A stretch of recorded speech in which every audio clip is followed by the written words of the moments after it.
Hello મિત્રો, good morning. Welcome to my YouTube channel. હું છું રાવલ સાગર. આપ સૌનું સ્વાગત કરું છું મારી યુટ્યુબ ચેનલમાં.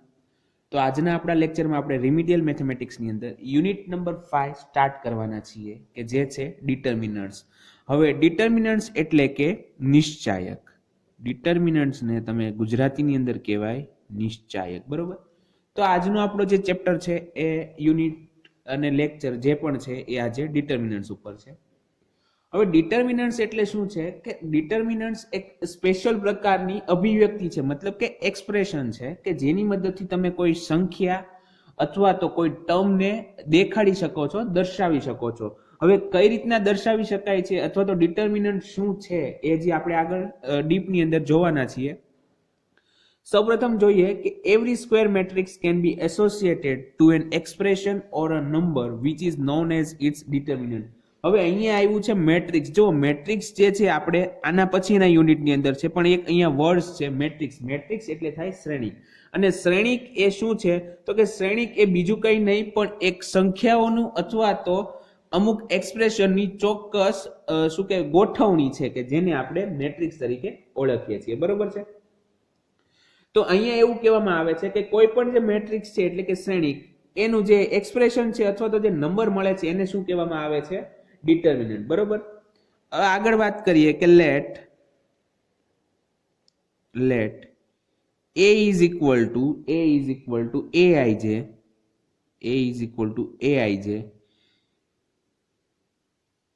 is a square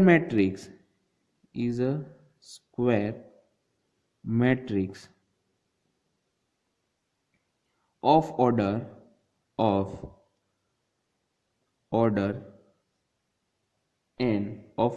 n, then determinant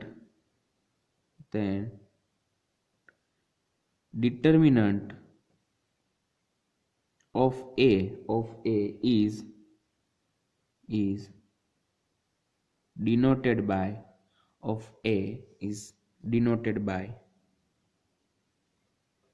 determinant of a, તો કે det of a એટલે કે આવી રીતના ઓર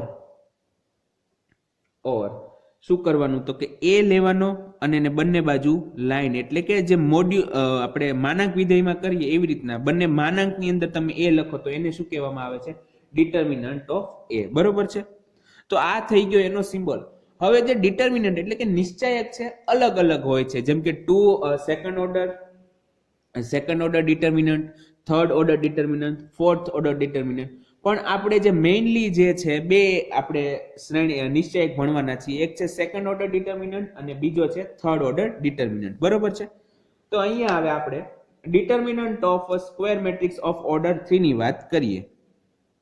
એટલે કે દ્વિહાર નિશ્ચાયક. જો જે આની અંદર ડેફિનેશન તમે યાદ રાખવી હોય તો એવી રીતના રાખી શકો કે જે નિશ્ચાયકની અંદર ફક્ત બે હાર અને બે જ કોલમ હોય.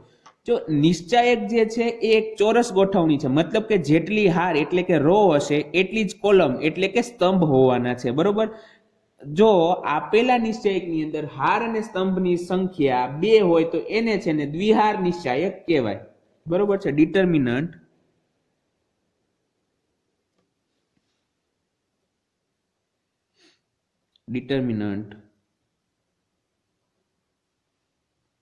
of a square matrix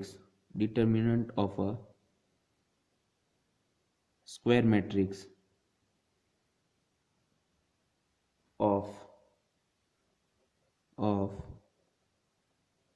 order 2, બરોબર છે? ગુજરાતીમાં લખું અને ટૂંકમાં કહેવાય દ્વિહાર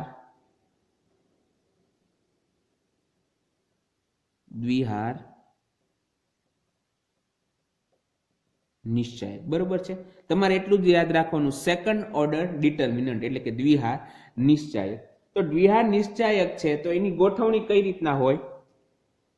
સૌપ્રથમ વાત કરીએ કે if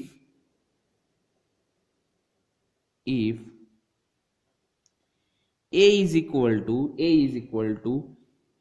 a11, a12, a21, a22. જો અહીંયા આપણે સૌપ્રથમ મેટ્રિક્સ લીધો, મેટ્રિક્સ એટલે કે સંખ્યાઓની ગોઠવણી. હવે મેં અહીંયા A11 શું કરવા લીધો? જો આ જે છે અહીંયા આને પેલી હાર કહેવાય, બરોબર છે. આ બંને જે છે A11 A12 ની એક આ પેલી હાર છે અને આ બીજી હાર છે, બરોબર. હાર એટલે કે રો. અને જે A11 A21 અને A12 A22 જે છે એને કહેવાય કોલમ, બરોબર. મતલબ કે આ ફર્સ્ટ રો થઈ અને આ સેકન્ડ રો, બરોબર છે. સિમિલરલી હું આની વાત કરું તો આ મારી ફર્સ્ટ કોલમ થઈ જશે, ફર્સ્ટ કોલમ. અને આની વાત કરું આ જે છે તો એ થઈ જશે સેકન્ડ કોલમ, બરોબર છે, સેકન્ડ કોલમ. હવે તમે જુઓ A11 મેં શું લખ્યું તો કે આ A વાળો જે આ ઘટક છે કઈ હારમાં છે તો કે પેલી હારની અંદર છે, એટલે એ હાર માટેનો વર્ડ એનો જે છે નિર્દેશ એટલે કે સફિક્સ જે છે એ 1 છે. અને કઈ કોલમની અંદર છે તો કે પેલી કોલમની અંદર છે, તો મેં લખ્યું A11. સિમિલરલી જો અહીંયા જુઓ તો આ કઈ હારની અંદર છે તો કે પેલી હારમાં છે, પેલી હારના હોવાના હિસાબે અહીંયા 1 લખ્યું. અને કઈ કોલમની અંદર છે તો કે સેકન્ડ કોલમની અંદર છે, તો મેં અહીંયા લખ્યું 2, બરોબર છે. ત્યારબાદ આગળ વધું તો હું સેકન્ડ રો ની અંદર આવું, મતલબ કે બીજી હારની અંદર આવું, તો એની અંદર તમે જુઓ અહીંયા A21 છે. A21 શું કરવા તો કે કઈ હાર છે તો કે સેકન્ડ હાર છે, તો એના માટેનો 2. અને કઈ કોલમ છે તો કે ફર્સ્ટ કોલમ છે, તો એના માટે 1. તો અહીંયા થઈ ગયું A21. સિમિલરલી અહીંયા A22, બરોબર. હવે અહીંયા જે A છે ને આપણો મેટ્રિક્સ છે એટલે કે શ્રેણિક. તમારે અત્યારે મેટ્રિક્સ શ્રેણિક ઉપર ધ્યાન નથી દેવાનું, ફક્ત ડિટર્મિનન્ટ ઉપર દેવાનું છે, બરોબર.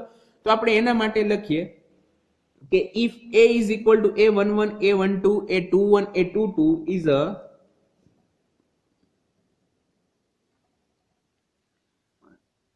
a square matrix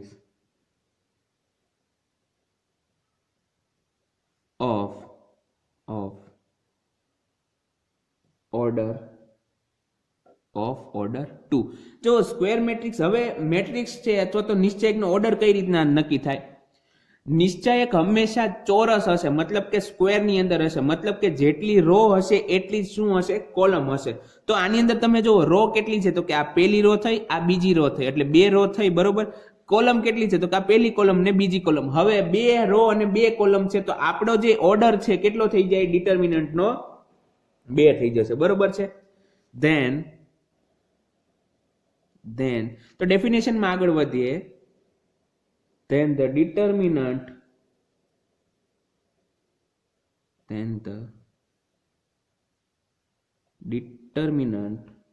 of A is denoted as denote કઈ રીતના કરવાનું તો કે જો અમે કીધું એમ કે માનાંકની અંદર તમે લખતા હોય ફંક્શન એવી રીતના, તો કે મોડ ઓફ A કરો અથવા તો ડિટર્મિનન્ટ ઓફ A, બરોબર છે. ડિટર્મિનન્ટ ઓફ A આને તમે બીજી રીતના કઈ લખી શકો તો કે ડિટર્મિનન્ટ ઓફ A, બરોબર છે. અને શું કરવાનું? A11 A12 A21 A22 A11 A12 A21 A22, બરોબર છે, ઇઝ ઇક્વલ ટુ. હવે આનું આવે મૂલ્ય. આપેલો જે નિશ્ચયક છે, મેં તમને સ્ટાર્ટિંગમાં કીધું કે નિશ્ચયક છે એ કોઈ એક સંખ્યાને દર્શાવે છે.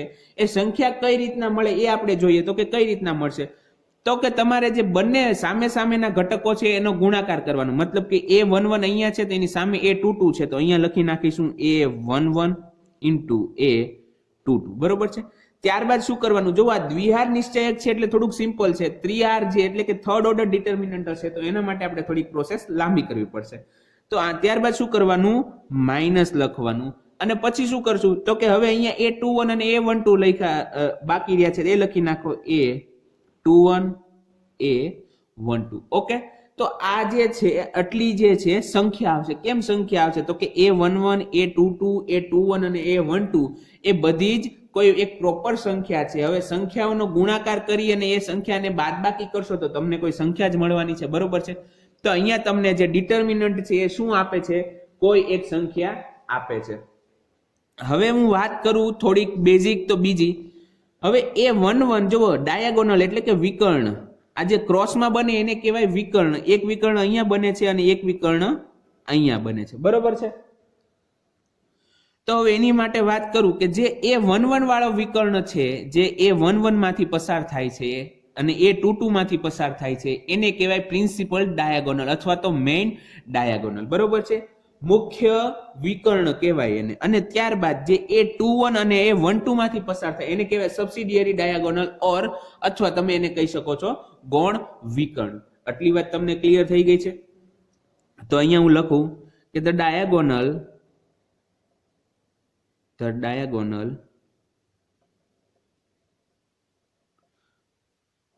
passing through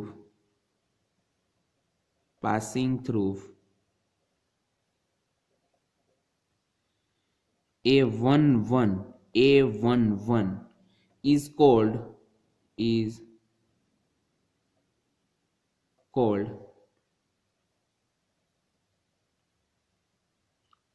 principal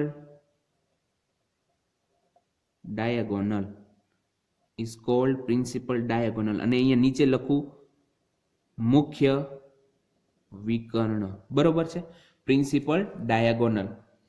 તો the diagonal passing through A11, જો અહીંયા A11 છે ઘટક છે, સંખ્યા છે જે દર વખતે બદલાતી રહેશે, બરોબર છે. A11 is called principal diagonal એટલે કે મુખ્ય ઘટક. હવે આને બીજું નામ શું કીધું કે or main diagonal, બરોબર. બહુ જ સિમ્પલ વસ્તુ છે કે તમને મેઇન ડાયાગોનલ કોને કહેવાય તો કે જે A11 માંથી નિશ્ચયકની અંદર જે પેલી હાર અને પેલા સ્તંભની અંદર રહેલા ઘટકમાંથી જે વિકર્ણ પસાર થતો હોય એને કહેવાય મેઇન ડાયાગોનલ, બરોબર. હવે જેવી રીતના આને મેઇન ડાયાગોનલ કહેવાય એવી જ રીતના જે A11 છે એના માટે પણ વર્ડ્સ આવે છે મેઇન એલિમેન્ટ, બરોબર છે, એને કહેવાય લીડિંગ એલિમેન્ટ. તો શું થશે? ડેફિનેશન જ આવી થઈ જશે કે A11 is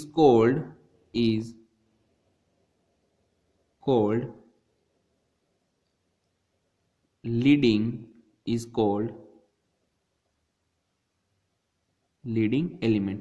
A11 ને શું કહેવાય? Leading element. લીડિંગ એટલે કે જે આગળ પડતો હોય, કે જે એક આખા ગ્રુપને એક દિશામાં દોરતો હોય. તો અહીંયા તમે જોવો, જેવી રીતના તમે ઇક્વલ ટુ ની આ બાજુ આવ્યા તો તમને પેલો જ ઘટક કોણ દેખાઈ જાય? A11. હવે A11 મતલબ શું કરે છે? એ લીડ કરે છે. તો આપણે એને શું કહેવાનું છે? લીડિંગ એલિમેન્ટ, બરોબર છે. જો આ ડેફિનેશન ફક્ત તમારી સમજૂતી માટે છે. લીડિંગ એલિમેન્ટ એને કહેવાય કે જે પેલી હાર અને પેલી સ્તંભમાં જે ઇન્ટરસેક્શન થતો હોય અને જે ઘટક આવે એને કહેવાય લીડિંગ એલિમેન્ટ. તો પેલી હાર કઈ છે તો કે A11 અને A12. ત્યારબાદ પેલી કોલમ કઈ છે તો કે A11 A21 વાળી. હવે બંનેની અંદર કોમન એટલે કે સામાન્ય ઇન્ટરસેક્શનમાં શું આવે છે? ઇન્ટરસેક્શનમાં આવે છે A11. તો આપેલો જે A11 છે એને શું કહેવાય? લીડિંગ એલિમેન્ટ, બરોબર છે. ત્યારબાદ આપણે વાત કરી લઈએ subsidiary ડાયાગોનલની. The diagonal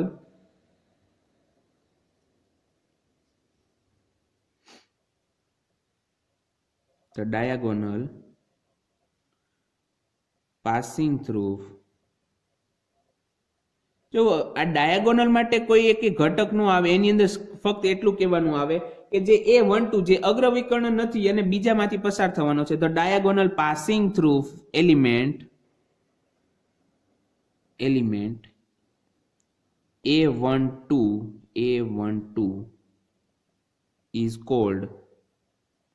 is called subsidiary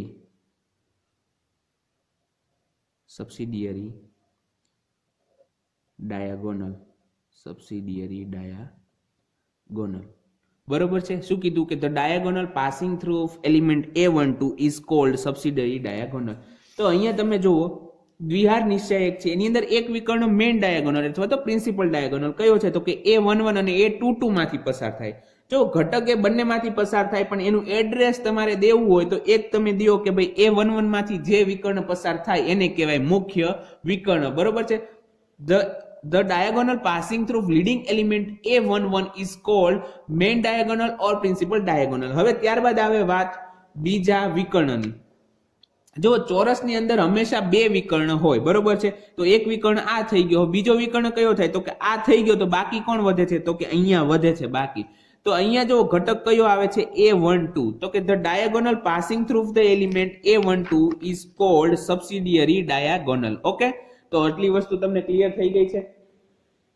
હવે તમને જે ડિટર્મિનન્ટ નું મૂલ્ય એને કોને કહેવાય તો કે ડિટર્મિનન્ટ નું મૂલ્ય આપણે મેળવવું હોય મતલબ કે આપેલો ડિટર્મિનન્ટ એટલે કે નિશ્ચયક કઈ સંખ્યા દર્શાવે છે, કઈ ટર્મને દર્શાવે છે, તો એને શું કહેવાય, એ આપેલા નિશ્ચયકનું મૂલ્ય કહેવાય. તો તમારે કંઈ નથી કરવાનું, તમને એવું કહેવામાં આવે કે આપેલા દ્વિહાર નિશ્ચયકનું મૂલ્ય મેળવો, મતલબ કે find the value of given second order determinant. તો તમારે કંઈ નહીં કરવાનું, તમારો નિશ્ચયક લેવાનો, ત્યારબાદ શું કરવાનું કે જે અગ્ર વિકર્ણ મતલબ કે પ્રિન્સિપલ ડાયાગોનલના ઘટકો છે એનો ગુણાકાર કરવાનો, એટલે કે A11 ઇન્ટુ A22 કરવાનું, ત્યારબાદ માઇનસ કરવાનું, અને ત્યારબાદ શું કરવાનું તો કે જે તમારા સબસિડિયરી ડાયાગોનલ છે એમના ઘટકોનો ગુણાકાર કરો. A21 ઇન્ટુ A12 મળી ગયો તમને તમારા ડિટર્મિનન્ટનું મૂલ્ય. બરોબર છે, તો અહીંયા સુધીની વાત તમને લોકોને ક્લિયર થઈ ગઈ છે કે આપણે કઈ રીતના કરવાનું છે.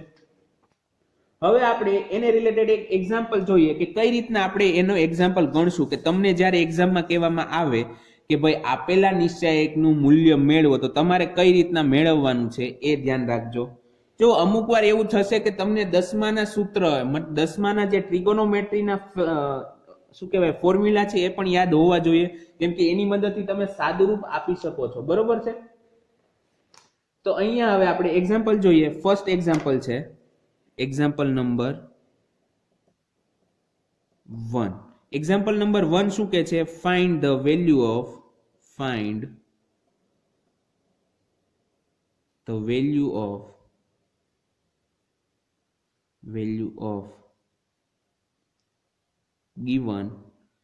given second order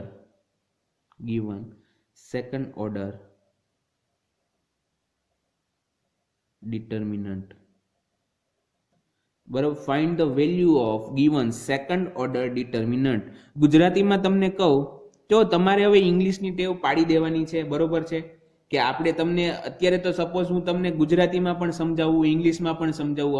અમુક વર્ડ્સ હોય જેમ કે મેઇન ડાયાગોનલ અથવા તો પ્રિન્સિપલ ડાયાગોનલ છે તેનો મુખ્ય વિકર્ણ કહેવાય, એક ગુજરાતીમાં લખું. પણ એક્ઝામમાં એવું નહીં થાય, એક્ઝામમાં તમને ફક્ત ઇંગ્લિશમાં જ આપેલું હશે તો તમારે આન્સર પણ ઇંગ્લિશમાં જ દેવાનો છે. ઓકે, આપેલા જો સેકન્ડ ઓર્ડર એટલે કે દ્વિહાર, આપેલા દ્વિહાર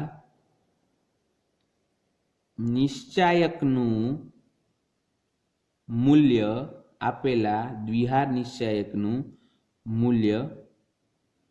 મેળવો. બરોબર છે, તો આપણે એનું મૂલ્ય મેળવવાનું છે. હવે અહીંયા આપણને એક્ઝામ્પલમાં જે દીધો છે એ શું દીધું છે તો કે A ઇઝ ઇક્વલ ટુ છે દ્વિહારની અંદર છે 5, 10, 6, 13. 5, 10, 6, 13. બરોબર છે. હવે આનું સોલ્યુશન કઈ રીતના લખવાનું આપણે જોઈ લઈએ કે સોલ્યુશન here given determinant. તમારે સૌપ્રથમ તમને જે શ્રેણી નિશ્ચયક આપેલો છે બરોબર છે એ લખી નાખવાનો. here given determinant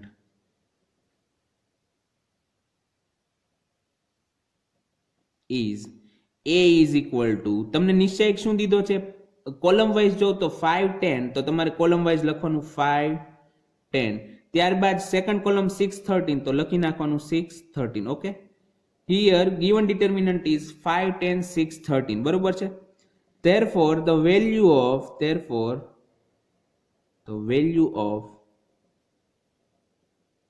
given determinant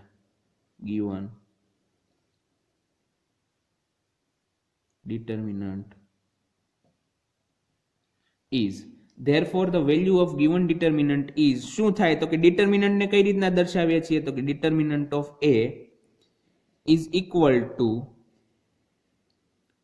શું કરવાનું તો કે મેં કીધું એમ કે the multiplication of main diagonal. Main diagonal અહીંયા કયા કયા ઘટકો થશે તો કે 5 અને 13, તો તમારે અહીંયા લખવાનું 5 into 13. ઓકે, 5 ગુણ્યા 13. ત્યારબાદ શું કરવાનું આપણે માઇનસ કરવાનું. ત્યારબાદ તો કે the multiplication of subsidiary diagonal, મતલબ કે જે ગૌણ વિકર્ણ છે એના ઘટકોનો ગુણાકાર. ગૌણ વિકર્ણની અંદર ઘટક કયા કયા છે? 6 અને 10.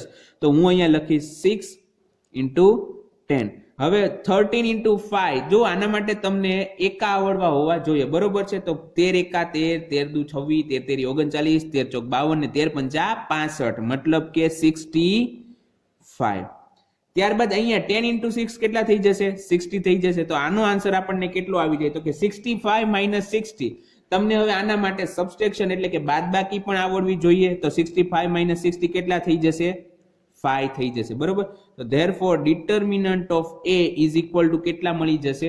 5. જો અહીંયા આપણે અત્યારે નિશ્ચાયકને A વડે દર્શાવીએ છીએ, પણ જનરલી ડિટર્મિનન્ટ એટલે કે નિશ્ચાયકને શેના દ્વારા દર્શાવવા છે? તો જનરલી જે નિશ્ચાયક છે એને D, કેપિટલ D દ્વારા દર્શાવશે. કેપિટલ D ફોર ડિટર્મિનન્ટ્સ, બરોબર છે. આ વસ્તુ તમારે યાદ રાખવાની છે. તો આ થઈ ગયું આપણો એક example.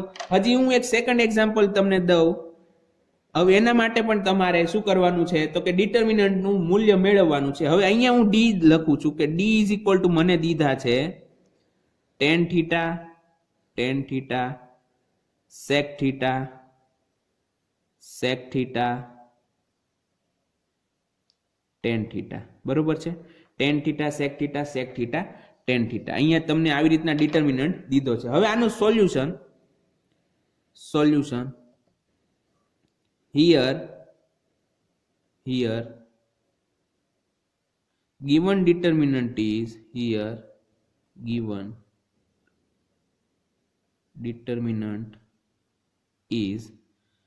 D is equal to શું દીધું છે? tan theta, sec theta,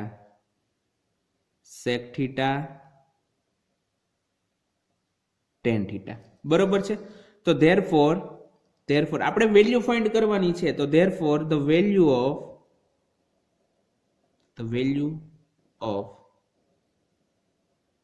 given determinant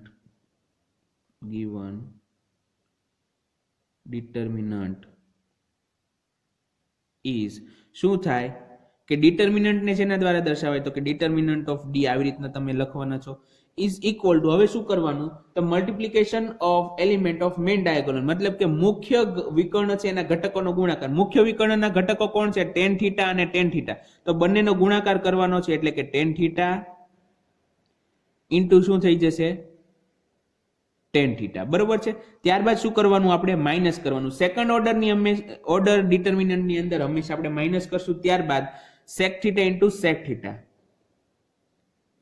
sec theta into sec theta is equal to tan theta into tan theta એટલે કે tan square theta minus sec theta into sec theta એટલે કે sec square theta is equal to, હવે જે છે તમારે આની અંદર આનો આન્સર દેવા માટે, જો અહીંયા સુધી આન્સર સાચો છે, તમારો આન્સર ખોટો નથી, પણ તમારે મેથ્સ ની અંદર જેટલું પણ સિમ્પ્લિફિકેશન થતું એટલું કરવાનું આવે, બરોબર છે. તો આનું સિમ્પ્લિફિકેશન હજી શું થઈ શકે? તો કે તમે ત્રિકોણમિતીય અમુક જે એના ફોર્મ્યુલા છે એનો યુઝ કરો કે tan square theta minus sec square theta બરાબર શું થાય? તો આના બરાબર તમારે યાદ રાખવાનું છે, જવાબ આવશે -1. હવે એ કેમ -1 આવે એનું જોઈ લ્યો. તો કે sec સ્ક્વેર થીટા અહીંયા because of sec square theta minus tan square theta is equal to 1 છે. મતલબ કે જો sec square theta minus tan square theta હોત તો તમારો આન્સર ફક્ત શું આવત?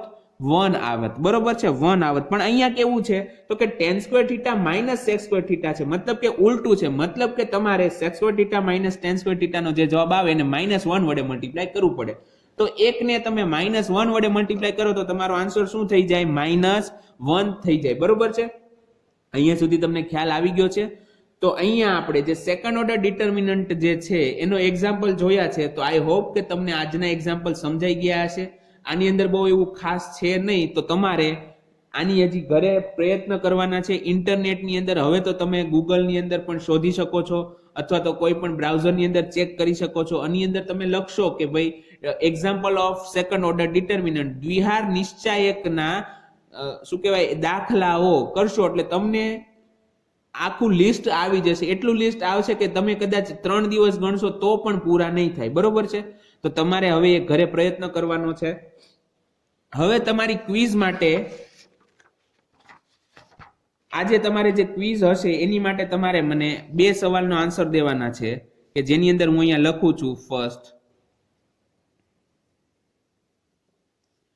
જો d ઇઝ ઇક્વલ ટુ મને દીધું હોય 11 0 12 0, બરોબર છે. તો આનું ધેરફોર આના નિશ્ચયકનું મૂલ્ય કેટલું થાય એ તમારે મને કહેવાનું છે, બરોબર છે. The value of determinant D. અને ત્યારબાદ સેકન્ડ છે d ઇઝ ઇક્વલ ટુ મને દીધું છે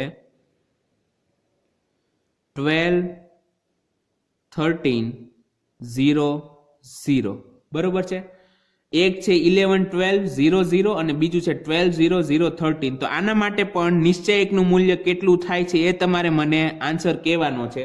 સપોઝ કે આન્સર હું એવી રીતના ક્વેશ્ચન હશે કે answer of the first quiz, તો તમારે જો આન્સર સપોઝ કે ધારો કે એવો થતો હોય કે આનો જવાબ તમને 10 આવે છે.